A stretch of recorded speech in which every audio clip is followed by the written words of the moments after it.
Welcome to our channel. Today, we're diving into a quick and easy guide on how to search for a PDF on Discord using your Android device. Whether you're trying to find a document shared in a server or want to locate files from your direct messages, this up-to-date method will help you navigate your Discord app like a pro.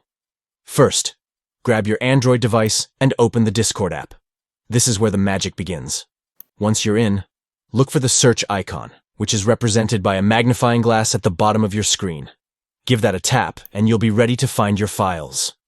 After hitting the search icon, you'll see a variety of options, but for our purpose, we need to select the files icon from the list. This feature filters out everything except the files shared in your chats, making your PDF search much easier and more efficient. And that's all there is to it.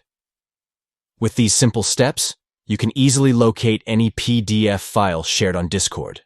Don't forget to like this video if you found it helpful and subscribe for more tips and tricks on navigating your favorite apps.